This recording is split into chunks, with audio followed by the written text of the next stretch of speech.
We may be working on our final contribution. I had the visceral realization that I will be intellectually useless within a year or two.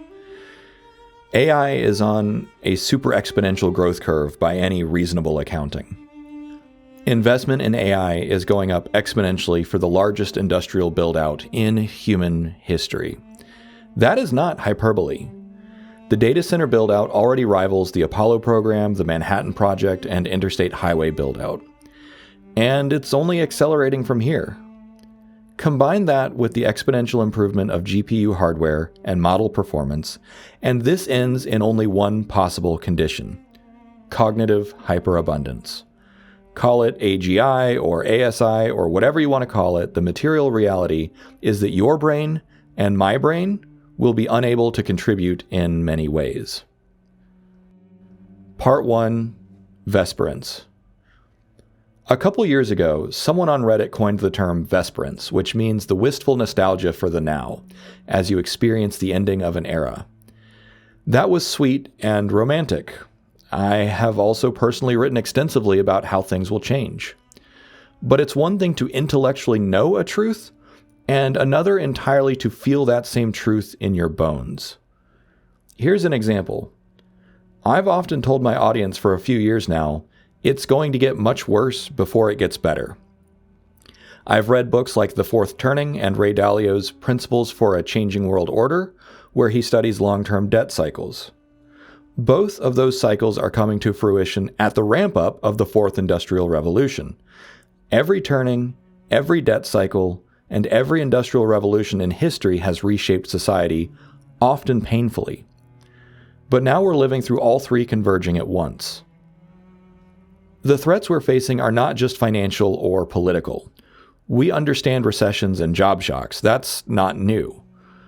But what is new to us is the disorientation that comes from the upending of every norm and every rule that the world is supposed to follow. Go to school, get a job, buy a house, get married, have children, work, and then retire. That's a norm, and it's already ending. What has changed for me in the last few weeks is that the sensation of Vesperence has shifted to something darker, like the icy ball in your chest just before the roller coaster drops. I've been sanguine about the future for most of my life, and I still am. I understand from history's perspective that technology pushes humanity through phase changes. I can't imagine what living in a world where almost everyone was a farmer was like, and how disorienting it would have been to live through that change from rural to urban. Likewise, in 100 years, people will probably look at white-collar office work the way that we today look at serfdom. Grandpa, is it true that you worked for 10 hours a day in an office just to make someone else richer? And then they could fire you at any time? And your health care was dependent on that? Isn't that like Stockholm Syndrome? You were being held hostage. There's a tension building in me, and I suspect it's building in others. It's the extinction rage of being so thoroughly done with something that you just want to flip the table, smash things, and never look at it again. We as a society are so thoroughly finished with work that we're all burning out and checking out. Let's get it over with already. But the requisite ingredient for ending precarity for all time and compulsory labor for all time is automation that is capable of obviating the need for human input. And we are Homo sapiens, the thinking man. I am a knowledge worker and a problem solver. Even today, AI already does most of the heavy lifting for all of my intellectual work. It takes very little imagination to conceive of what happens next. The value of my intellectual contribution drops to zero.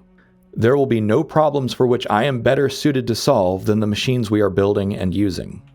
Sure, we can cope with platitudes like, yes, but you still get to choose which problems to solve, or there's no replacement for human taste. And those are indeed copes. I've written at length about the macroeconomic reality we are facing, but the subjective reality is somewhat different. When machines are better, faster, cheaper, and safer than humans, your ability to contribute drops precipitously. Part 2. What remains? I do need to dial back the melancholy a bit. Yes, AI will soon render my problem-solving abilities moot.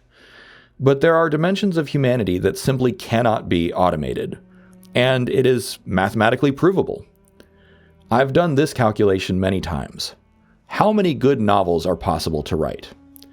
I won't bore you to death with the math, but the number of viable novels in English alone is absurdly astronomical. The number usually falls somewhere between 10 to the 100th power and 10 to the 150,000th power. Novels are possible to write depending on how you estimate it.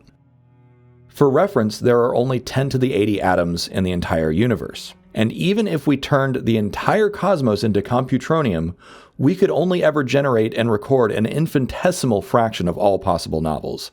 And that's just novels, not poetry, film, paintings, or philosophy. This means that, as a science fiction author, I will have plenty to do until the heat death of existence. Social commentary, embodied experiences, celebrity gossip, political wrangling, all of these things will stick around as long as humans are humans.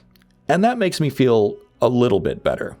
But my work on things like post-labor economics are likely to be my final contribution to humanity, at least in terms of anything rigorous or scientific. AI models are already surpassing most mathematicians in terms of insightful intuitions. Physics and chemistry are next. The most effective computer programmers today are the 100x engineers, who mostly just use AI to leverage their intuition and produce code faster. But as a former automation engineer, if all you're doing is driving the machine, it's a relatively small step before the machine is driving itself. Just last night, at the time of writing, I was telling my wife that I am grateful, at least, to have the opportunity to be here at the beginning of this singularity, or Fourth Industrial Revolution, where I have the chance to make one final contribution. If my work on post-labor economics pans out, it could meaningfully impact every single human from now on. And that's something to be proud of. And even if my work amounts to nothing, at least I had a shot at making a difference on such a scale. But what comes next, I think, is a major contraction. Our minds and bodies evolved for hyperlocal geometries and social networks. Dunbar's number puts our maximum tribe at 150 to 250 individuals. It's exhausting to think about humanity as a whole. But the internet has shrunk the world, and I believe that AI is about to shrink it even more, though not in a way that necessarily expands our individual impact. Part 3. The increasing weirdness. This part is the hardest to articulate. The world is getting weirder by the day. Like the famous interview with Terence McKenna back in the 90s. Things are just going to get weirder and weirder and weirder until you don't really know what's going on. The narrative will become completely incoherent. The great unraveling is underway, and once all the chips are down, we're going to be rebuilding from scratch. Just like how society reinvented itself during industrialization, we are going to be forced to reinvent ourselves very soon. My fear is that it will be faster and harder than any previous disruption. We are charting entirely new territory. The feeling I'm left with is like when you're a little kid going to the doctor. The existential dread of getting poked and prodded and getting all your vaccine boosters. It's infantile, I know, but I have that same yearning for it to just be over, to be on the other side of it all. And I don't think it's an accident that the emotional flashback is to that of childhood. We are all powerless over the global currents that are pulling us along. I can no more influence the US and China race for AI dominance than I can stop the wind and tides. At the highest order, that singular competition is going to drive everything for the foreseeable future, and it is going to dramatically reshape every life on Earth. All we can do is hold on tight and do the best we can to steer.